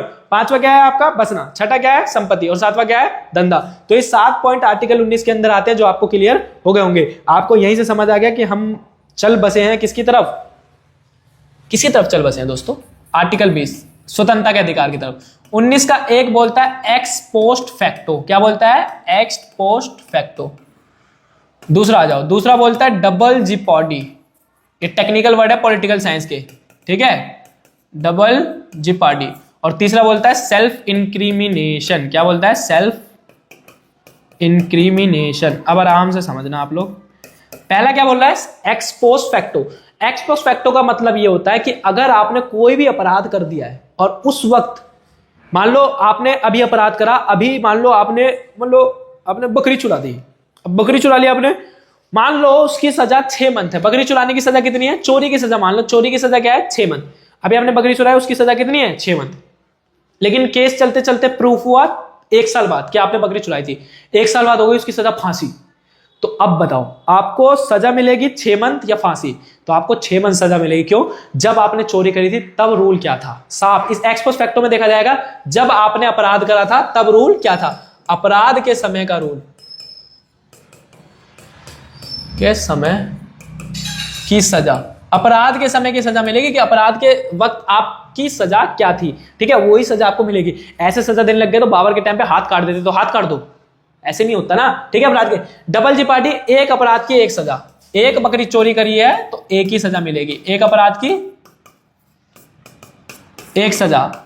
अगर एक बकरी चोरी करी है तो एक ही सजा मिलेगी, उसके बदले 5 सजा नहीं मिलेगी, ठीक है। सेल्फ इंक्रिमिनेशन, आप खुद के खिलाफ गवाही नहीं दे सकते। आज आप कितनी बार देखते हो कि पुलिस वाले धमका धमका के आपको बोलते हैं कि कोर्ट में जाके बोल देना क्या कि तुमने ये किया, चुपचाप मंस दो थाने में कि हाँ हम बोल देंगे। कोर्ट में जाओ सब असली बक देना, ये बुलवा रहे थे हमसे, हम तो बोल रहे हैं, ये बोल रहे थे बोल लो तो हम बोले थे, ठीक है। तो गवाही आप खुद के खिलाफ नहीं दे सकते, कोर्ट भी बोलता है। अगर कोर्ट में आप ये बोलते हो ना कि मैंने ही मर्डर किया, तो सबूत क्या है? आपके खिलाफ जब तक सबूत पेश नहीं होंगे तब तक आपको जेल में बंद नहीं कर सकते, क्योंकि पुलिस वाले मार कुटवा के भी वहां बुलवा लेते हैं, ठीक है, कि आपको ऐसे बोलना है, ये बोलना है, सिखा पढ़ा के, ठीक है। तो वहां पे आप नहीं कुछ भी एकदम आप अपने खिलाफ गवाही नहीं दे सकते, और दोगे तो उसके लिए क्या चाहिए? सबूत। तो आर्टिकल 20 क्लियर हो गया होगा अच्छी तरीके से। पहला बोलता है ex post facto, double jeopardy, self incrimination, पानी पी लूं जब तक दोस्तों। चलो आर्टिकल 20 पे आ गए हम 30 मिनट में।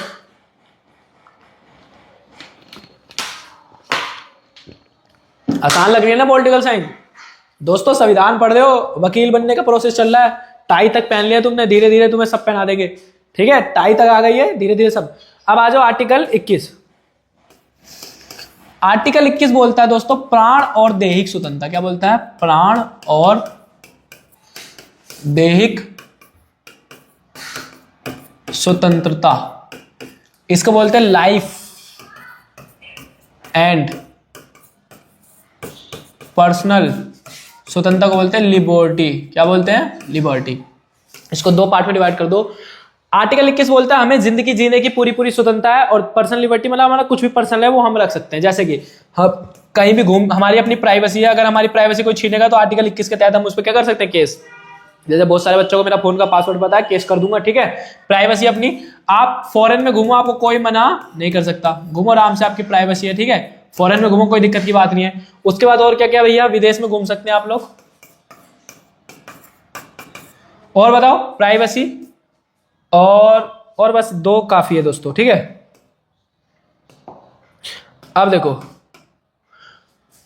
लाइफ, हमें लाइफ जीने की इतनी स्वतंत्रता है कि हम खुद भी नहीं मर सकते। अगर दोस्तों आप फांसी लगाने की सोच रहे हो, समझ आया, तो मत लगाना। अगर तुम बच गए, मर गए तो अब कुछ नहीं कर सकते। अगर तुम बच गए तो पुलिस वाले उठा के ले जाएंगे, लगाएंगे धारा 309 और पैक कर देंगे, तो बोलेंगे फांसी लगा रहा था, नहीं लगाना फांसी, ठीक है। तो तेरे को आगे जाके तू पता महात्मा गांधी बन जा, कोई बन जाए, तेरे को जीना है, तेरे को खुद के लिए नहीं, तेरे को देश के लिए जीना है, संविधान के लिए जीना है। तो संविधान बोलता है कोई भी, इसलिए तुम देखा होगा आत्महत्या तो कर ही नहीं सकते, प्लस में अगर आप हेलमेट नहीं लगाते हो,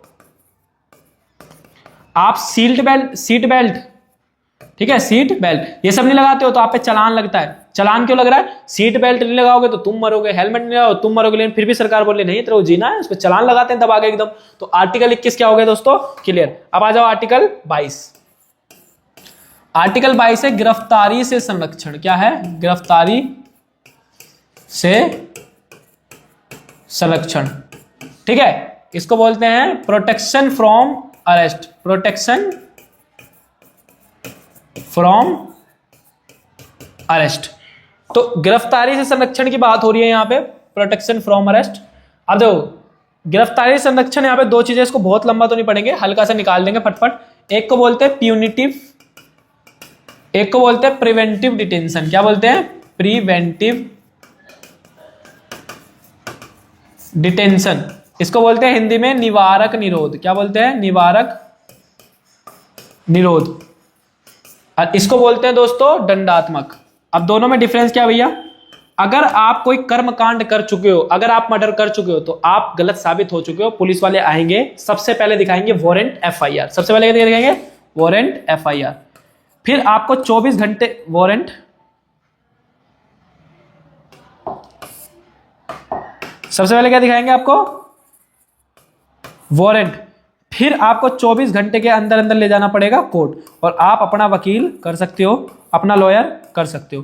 तो ये 3 चीज होती है इसमें कंफर्म है आप। लेकिन कभी कभार शक होता है आप पे, क्या होता है शक, कि आप कांड, आपने देखा होगा बहुत सारे बदमाशों को जब कोई ऐसा टाइम आता है इलेक्शन का, सब में पहले उनको कैप्चर कर लिया जाता है कि कुछ गलत करना ले, डर होता है, इसी कारण प्रशासन आपको उठा लेता है। इसमें प्रशासन कंफर्म हो चुका है कि आप गलत हो, इसमें प्रशासन को आपसे डर है, इसलिए प्रशासन आपको गिरफ्तार करेगा।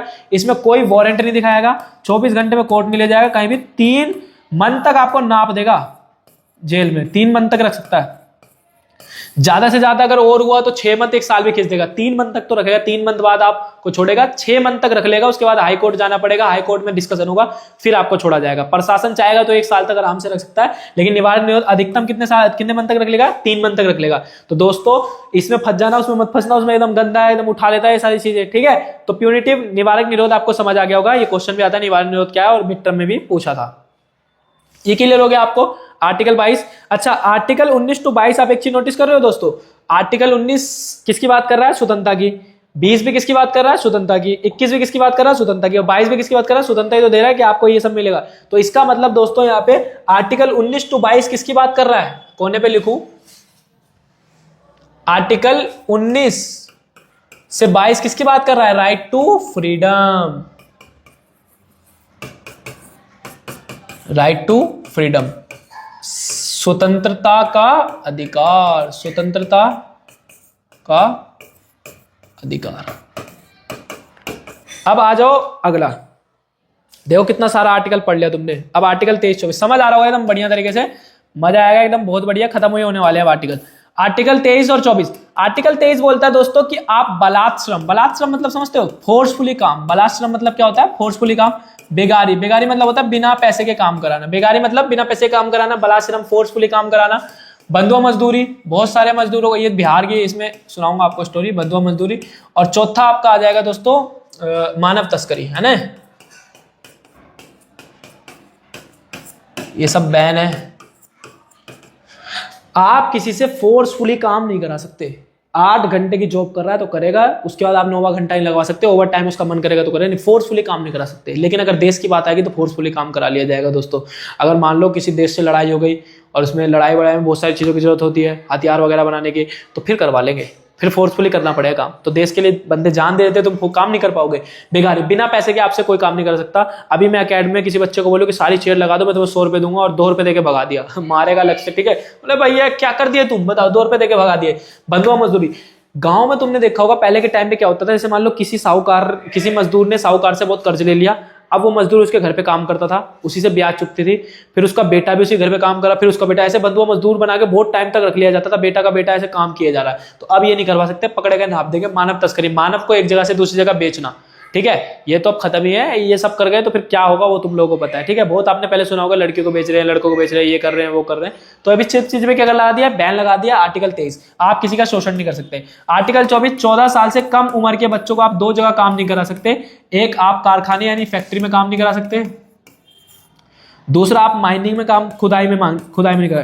फैक्ट्री, मान लो बम की फैक्ट्री, हो बच्चों को बम की फैक्ट्री, छोटा बच्चा जो था बम देख के मजा आ जाएगा, दिवाली मनाएंगे, पहले ही मना लेते, घुसा अंदर, एक सुतली बम जला दिया, मिर्ची बम जला दे, ले पूरा एकदम फूक ही दिया पूरा फैक्ट्री। तो छोटे बच्चों को नहीं करा सकते। माइनिंग, खुदाई हो रही है, बहुत फिल्मों में देखा हो तुमने, बच्चा माइनिंग में काम करा, काम करते मन करा, आओ फुटबॉल खेल रहे, थोड़ा फुटबॉल खेला, फुटबॉल गई गड्ढे में, बच्चा भी गया गड्ढे में, अब बच्चा निकालो, फुटबॉल निकालो। तो माइनिंग और फैक्ट्री वगैरह में छोटे बच्चों को, 14 साल से कम एज वालों को काम नहीं करा सकते। आर्टिकल 23 और 24 से आपको समझ आ रहा होगा, यहाँ पे बात हो रही है, एकदम सही सोच रहे हैं आप, राइट टू अगेंस्ट एक्सप्लॉइटेशन। किसकी बात हो रही है, राइट टू अगेंस्ट एक्सप्लॉइटेशन। किसकी बात हो रही है, शोषण के विरुद्ध अधिकार। किसकी बात हो रही है, शोषण के विरुद्ध अधिकार। समझ आ रहा है दोस्तों। तो इसकी बात हो रही थी इसमें आर्टिकल 23 से 24। अब आ जाओ 25 से 28, इसमें खत्म करेंगे। अब छोटे छोटे आर्टिकल बचे हैं दोस्तों, फटाफट निपटेगा। बड़े बड़े आर्टिकल हमने पढ़ लिए 27 और 28। आर्टिकल 25 बोलता है कंसाइंस, अतःकरण की स्वतंत्रता। क्या बोलता है हिंदी में, अतःकरण। 26 सामूहिक। 25 बोलता है कि हम अंदर से जिस धर्म को फॉलो करना चाहे कर सकते हैं। अगर हम अंदर से हमारे को लगता है हिंदू धर्म फॉलो करना है तो करो, इस्लाम धर्म फॉलो करना है तो करो, सिख धर्म फॉलो करना है करो, ईसाई धर्म फॉलो करना, मतलब अंदर से अगर आपकी इच्छा है किसी धर्म को फॉलो करने की तो आप आराम से कर सकते हो, कोई दिक्कत की बात नहीं है। आर्टिकल 26 बोलता है कि भाई हम सामूहिक धर्म फॉलो करना चाहते हैं, हम जागरण करना चाहते हैं, हम मंदिर में पूजा करना चाहते हैं, हम कुछ मान लो बड़ा कार्यक्रम करना चाहते हैं धार्मिक रूप में, आप करो, कोई दिक्कत की बात नहीं। आर्टिकल 26 आपको अनुमति देता है, ठीक है। आर्टिकल 25 बोलता है खुद से फॉलो करो, 26 बोलता है सबसे फॉलो करो, सब साथ में मिलकर, कोई दिक्कत की बात नहीं है। आर्टिकल 27 बोलता है दोस्तों कि आप धार्मिक चीजों से, रिलीजियन वाली चीजों से आप टैक्स नहीं ले सकते, धार्मिक चीजों से आप टैक्स नहीं ले सकते, ठीक है। टैक्स भैया टैक्स कैसे नहीं ले सकते? आपने देखा कभी मंदिर में घुस गए, लाओ दान पात्र में कितना है, टैक्स दे दो 20%, कभी नहीं देखा हुआ, ले नहीं सकते, टैक्स नहीं ले सकते धार्मिक चीजों से, ठीक है। आर्टिकल 28 बोलता है कि धार्मिक चीजें आप स्कूल में नहीं पढ़ा सकते, धार्मिक चीजें आप गवर्नमेंट स्कूल, प्राइवेट में पढ़ा सकते हैं, ठीक है, गवर्नमेंट स्कूल में नहीं पढ़ा सकते, गवर्नमेंट स्कूल में आप धार्मिक शिक्षा नहीं दे सकते। तो आर्टिकल 25 से 28 बात करता है किसकी? Right to religion. किसकी बात करता है? राइट टू फ्रीडम रिलीजियन, है ना, right to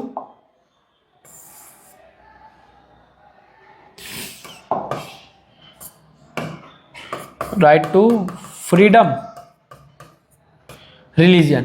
article 25 to 28 Hindi में क्या बोलते हैं? धार्मिक स्वतंत्रता का अधिकार, धार्मिक स्वतंत्रता का अधिकार। क्लियर हो गया दोस्तों? आर्टिकल 25 से 28 में कोई दिक्कत परेशानी? अब आ जाओ आर्टिकल 29 और 30, ठीक है। आर्टिकल 29 और 30। आर्टिकल 29 बोलता है कि धर्म, जाति, भाषा और संस्कृति, क्या हो गया सिवाय छोटे, क्या हो गया? माइनॉरिटी हो।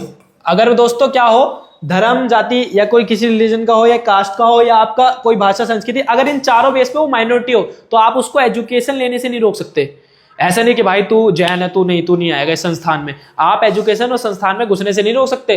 अगर वो माइनॉरिटी चले, तो मेजोरिटी हो वैसे कोई नहीं सकता, माइनॉरिटी की बात हो रही है तो भाषा, जाति के बेस पे आप ऐसे भेज दो ना, नीचे कास्ट का, पहले क्या होता है नीचे कास्ट वाले को नहीं पढ़ने देते थे, अब ऐसे करके दिखाओ, हालत खराब कर देंगे। भाषा, वो कोई भी भाषा बोलता हो आप नहीं रोक सकते। संस्कृति, साउथ में लोग लुंगी पहनते हैं, उनकी वो संस्कृति है, तो आप संस्थान में रुकने से थोड़ी रोक लोगे। हाँ, अगर उसको खुद को अजीब सा फील हो, उसको खुद को शर्म आए, तो फिर वो अपनी संस्था खोल सकता है। आर्टिकल 30 अनुमति देता है कि आप अपनी संस्था खोल लो, अपना इंस्टीट्यूशन खोल लो, ठीक है। सरकार आपको हेल्प करेगी। तो ये मदरसे वगैरह चलते हैं, तो ये अपने इंस्टीट्यूशन ही तो है, ठीक है, मदरसे वगैरह चलते हैं, तो आर्टिकल 30 इस चीज की अनुमति देता है। तो आर्टिकल 29 और 30 दोस्तों क्या बोल रहा है? आर्टिकल 29-30 क्या बोल रहा है बताओ? Right to education and culture, ठीक है। आर्टिकल 29 से 30।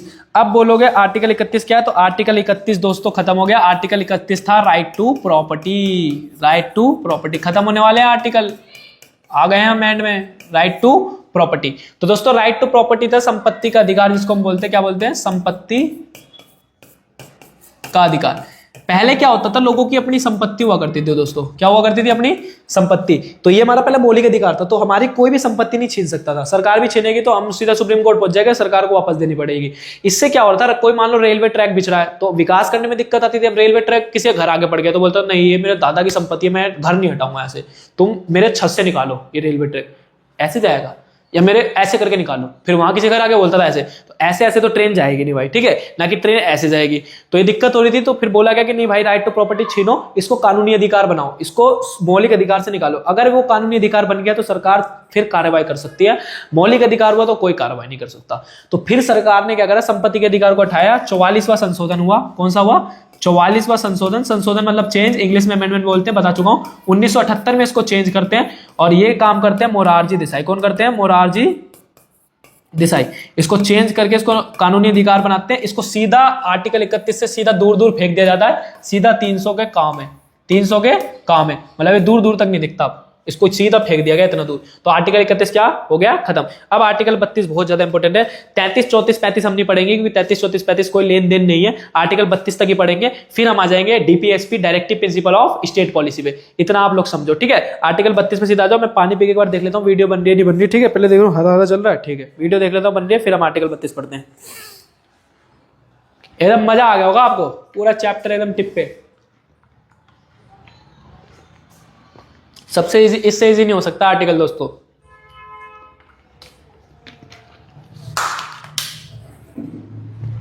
अब आप सबसे इंपॉर्टेंट चीज पढ़ने वाले हो आर्टिकल 32।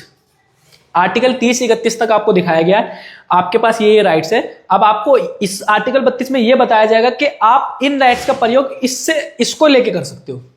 मतलब सबसे इंपॉर्टेंट है आर्टिकल 32। आर्टिकल 32 के तहत ही आप दोस्तों सुप्रीम कोर्ट जा सकते हो। अगर आर्टिकल 32 को हटा दिया तो आप सुप्रीम कोर्ट कैसे जाओगे? आप बोलोगे मेरे साथ भेदभाव हुआ है, किसको बोलोगे? सुप्रीम कोर्ट कहां जाओगे? क्योंकि आर्टिकल कौन आ गया। 32 क्या बोलता है दोस्तों कि सुप्रीम कोर्ट आप जा सकते हो आर्टिकल 32 के थ्रू। तो आर्टिकल 32 कुछ रीट्स जारी करता है। क्या जारी करता है? रीट। क्या जारी करता है दोस्तों? कुछ रीट जारी करता है। इस रीट्स का प्रयोग करके आप जा सकते हो कहां? Supreme court. तो भैया बताओ वो रीट्स कौन कौन से? तो इसको याद कर लो टिक के साथ। देखो 10th पास होने के बाद बच्चा लेता है पीसीएम, हार्ड क्वेश्चन। पहला लेटर उठा लो, पीसीएम हार्ड क्वेश्चन। पी से हो जाएगा प्रोहिबिशन। क्या हो जाएगा? प्रोहिबिशन। फिर इसको लाइन से लिखेंगे हम, प्रोहिबिशन। सी से हो जाएगा सर्टियोरारी, सर्टियोरारी, सर्टियोरारी। एम से हो जाएगा मेंडामस। क्या हो जाएगा? मेंडामस। ये नाम है, ये सब याद करने आपको। हिंदी में भी पूछ लेता है, ये हिंदी इंग्लिश दोनों में करने हैं। Habeas corpus, habeas corpus. Q से हो जाएगा क्यो वारेंटो। क्यो से क्या हो जाएगा? क्यो वारेंटो, क्यो वारेंटो, क्यो वारेंटो। ठीक है। प्रोहिबिशन को इंग्लिश में बोलते हैं प्रतिषेध। क्या बोलते हैं? प्रतिषेध। और निषेध अधिकार, कुछ भी बोल सकते हो, निषेध अधिकार भी बोल सकते हो, निषेध अधिकार हिंदी में। ठीक है। और सर्टियोरारी को बोलते हैं उत्प्रेक्षण दीठ। क्या बोलते हैं? उत्प्रेक्षण दीठ। मैंडामस को बोलते हैं परमादेश। क्या बोलते हैं? परमादेश। हैबियस कॉर्पस को बोलते हैं बंदी प्रत्यक्षीकरण। क्या बोलते हैं? बंदी प्रत्यक्षीकरण, बंदी प्रत्यक्षीकरण। सारे मुश्किल वर्ड आज इसी में पढ़ लोगे तुम, लेकिन इतना आसान कर दिया ना कंटेंट, तुम्हें मजा आ जाएगा एकदम। अधिकार, लाइक फॉलो कमेंट मार दो यार, बढ़िया बढ़िया। इतना सोच रहे हो, जब तक मैं लिख रहा हूं तब कमेंट करो एकदम बढ़िया तरीके से। ठीक है। तो अब ये हमें पढ़ने अच्छी तरीके से। अब आराम से आप लोग समझना, इसको लाइन से पढ़ेंगे। सबसे पहला आएगा हैबियस कॉर्पस, सबसे पहला हैबियस कॉर्पस। ठीक है। दूसरा हो जाएगा आपका मेंडामस, वो मैंने तुम्हें याद कराने के लिए ट्रिक बताई थी, अब ऐसे लाइन से आपको याद रखना है, मेंडामस। तीसरा हो जाएगा सर्टियोरारी, सर्टियोरारी। चौथा हो जाएगा आपका प्रोहिबिशन।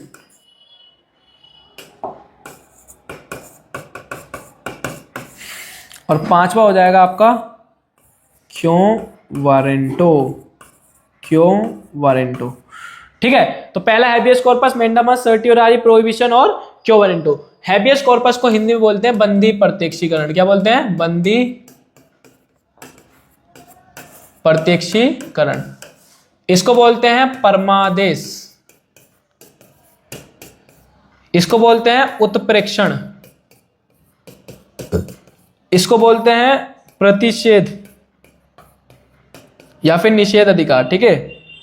प्रतिषेध, इसको बोलते हैं अधिकार परीक्षा। तो आपको हिंदी इंग्लिश दोनों में याद होना चाहिए। अब आराम से समझते हैं चीजों को, आपको एकदम टिप पे हो जाएगा। हैबियस कॉर्पस बंदी प्रत्यक्षीकरण का मतलब है दोस्तों, हमने आर्टिकल 22 में पढ़ा था, अगर आपको पुलिस वाले गिरफ्तार करते हैं 24 घंटे में आपको कोर्ट लेके जाएंगे, उसमें छुट्टी उट्टी का दिन नहीं गिना जाएगा, ट्रांसपोर्ट का दिन, ट्रैफिक का दिन नहीं गिना जाएगा, लेकिन 24 घंटे में आपको कोर्ट लेके जाएगा। अगर 24 घंटे में कोर्ट नहीं ले जा सकता तो आप अपने पेरेंट्स के थ्रू अर्जी दिलवा सकते हैं सीधा कहां? सुप्रीम कोर्ट की। हमारे बच्चे को बताओ इतने दिन से थाने में पीट रहे हैं, ये कर रहे हैं, वो कर रहे हैं, आप मेरे बच्चे को बुलाओ। तो फिर आपके सुप्रीम कोर्ट ऑर्डर जारी करेगा बंदी प्रत्यक्षण, उस पुलिस स्टेशन में बोलेगा उसको लेके आओ मेरे पास, उस बॉडी को लेके आओ और तुम भी आओ साथ में। तो दोनों को बुलाएगा, फिर तय करेगा क्या गलत है क्या सही है, फिर उसके बाद पुलिस वालों को चमकाएगा कि इतना दिन तुमने कैसे रख लिया, सस्पेंड भी कर देते हैं, हालत भी खराब कर देते हैं सुप्रीम कोर्ट के जज वगैरह। तो बंदी प्रत्यक्षीकरण में 24 घंटे में कहां पहुंचाना है? कोर्ट। अगर नहीं पहुंचाया तो दिक्कत परेशानी हो सकती है। उसके बाद मैंडामस, मैंडामस बोलता है कि आप अपनी पद का मिसयूज नहीं कर सकते, सीधा बोलता है आप अपनी पोस्ट का मिसयूज नहीं कर सकते। जैसे आपने स्कूलों में देखा होगा, बहुत स्कूलों में मैम सबको देखा होगा, फोन पे बतियाई जा रही हैं, बताई जा रही हैं। बहुत सारे स्कूलों में देखो, मैं पढ़ता था उसमें तो यही होता था। जब मैं पढ़ता था मैम आती थी, बच्चों पढ़ो, 5 मिनट रीडिंग करो, मैं आ रही हूँ। 5 मिनट करते करते 50 मिनट कब निकल जाते थे, ना मैम को पता लगता था ना हमें पता लगता था। तो मैम आर्टिकल 21 का कहा, देखो आर्टिकल 21 बोलता था प्राण और देश स्वतंत्रता। आर्टिकल 21 क्या बोलता था, प्राण और देश स्वतंत्रता। आर्टिकल 21 का क्या बोलता है, राइट टू एजुकेशन। ठीक है, हमें 21 का क क्या बोलता है कि हमें एजुकेशन का राइट है, राइट टू एजुकेशन। तो बताओ हमारी एजुकेशन का तो नुकसान हो रहा है भाई, हमारी शिक्षा का तो क्या हो रहा है, नुकसान हो रहा है। तो इसी कारण आप मैम को फिर चमकाया जाएगा, परमादेश जारी होगा कि आप ये गलत कर रहे हैं बहुत ज्यादा। ठीक है, इस चीज का ध्यान रखें। उसके बाद फिर काफी टाइम बाद सस्पेंड और फिर टर्मिनेट भी कर सकते हैं। तो आप अपनी पोस्ट का मिसयूज नहीं कर सकते। उसके बाद दोस्तों ये दोनों कोर्ट के लिए इस पर डिस्कस करेंगे। अधिकार परीक्षा पे आ जाओ। आप एक ऐसी पोस्ट पे चले गए जो आप डिजर्व भी नहीं करते। जैसे मैं नॉर्मल सी बात बोलूं, अभी क्लास के अंदर मान लो कि तुम स्कूल के अंदर, गवर्नमेंट स्कूल के अंदर आप झाड़ू पोछा करने का काम करते हो झाड़ू पोछा करने का, मान लो, मानने में क्या जा रहा है, ठीक है, मान लो, उसमें कोई दिक्कत नहीं है, झाड़ू पोछा काम करते हो, करते भी होगे तो क्या हो गया, तो कोई काम छोटा बड़ा नहीं होता। ठीक है, झाड़ू पोछा करते करते आप मैम की जगह पढ़ाने चले गए, मैम तो बतिया रही थी बार, आप अंदर घुस के पढ़ाने लग गए। आइए मैं पढ़ाता हूँ आपको, इंडियन कॉन्स्टिट्यूशन में राइट, हमारे राइट है चोरी करना, ये करना, वो करना, बोतल चोरी कर लो, ठीक है, पेन चुबा दो, ये सब आप जाके बोल दिए। तो इसका मतलब आप वो डिजर्व नहीं करते थे, आप झाड़ू पोछा डिजर्व करते हो ना कि आप पढ़ाना डिजर्व करते हो। आप उस पोस्ट पे कैसे पहुंच गए, तो आप पे जारी होगा अधिकार परीक्षा। ठीक है, कि आप जो डिजर्व करते हो वहीं तक रहो, उससे ऊपर नहीं जा सकते। डिजर्विंग चीजों तक ही रहना, उससे ऊपर नहीं जा सकते। उसके बाद आप सर्ट क्वालिफिकेशन की बात करता है कि आपकी क्वालिफिकेशन उतनी होनी चाहिए। ठीक है, और आपसे पूछ भी लिया कि आप किस क्वालिफिकेशन के थे जो आप पढ़ाने चले गए, वहां पे क्या क्वालिफिकेशन है, तो ना आप देगा सुप्रीम कोर्ट। अब आ जाओ, ये प्रतिषेध मतलब होता है, देखो अगर कोई भी हाई कोर्ट है या मान लो डिस्ट्रिक्ट कोर्ट है, तो डिस्ट्रिक्ट कोर्ट का कोई ऐसा कानून चल रहा है जो उसके बाहर आता है, मतलब उसके अधिकार क्षेत्र से क्या आ रहा है, बाहर, वो किसी और का है, तो वो डिस्ट्रिक्ट कोर्ट उस पर डिसीजन लेने लग गया। मान लो उसके बाहर का आ रहा है और डिस्ट्रिक्ट कोर्ट उस पर क्या ले रहा है, डिसीजन, तुरंत हाई कोर्ट उसको शांत करके मंगा लेगा ऊपर, बोलेगा चुप हो जा, इस पर तू डिसीजन मत ले, ठीक है, तेरे अंदर आता ही नहीं है। तो वो कार्यवाही चल रही है, कार्यवाही चलते चलते स्टॉप कर देगा, हाई कोर्ट बोलेगा चुप हो जा, उसको ऊपर मंगा लेगा।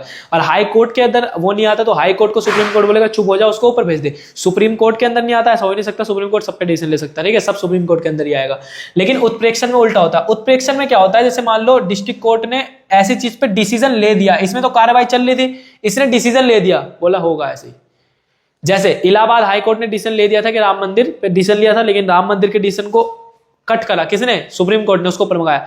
इसका मतलब इन दोनों में एक ही डिफरेंस है, दोनों में चीजें ट्रांसफर ही हो रही है, लेकिन एक डिफरेंस है, प्रोहिबिशन में रोक के ऊपर मंगाया जा रहा है, कार्रवाई चल रही है प्रोसेस में तब ऊपर मंगाया जा रहा है। सर्टियोरारी में कार्रवाई हो चुकी है, उसको कैंसिल करके ऊपर मंगाया जा रहा है। ये इन दोनों में डिफरेंस होता है। तो यही था आपका आर्टिकल 32, जिसके तहत आप सीधा कहां जा सकते हो दोस्तों, सुप्रीम कोर्ट। कहां जा सकते हो, सुप्रीम कोर्ट। और हाई कोर्ट भी आप जा सकते हो, किस आर्टिकल के तहत आप जरूर बताएं कमेंट करके कि हाई कोर्ट आप किस आर्टिकल के तहत जा सकते हो। तो ये था आपका आर्टिकल 32। 33, 34, 35 का जिक्र नहीं करना क्योंकि कोई फायदा नहीं है, 32 तक ठीक है, आप इतना पढ़ो।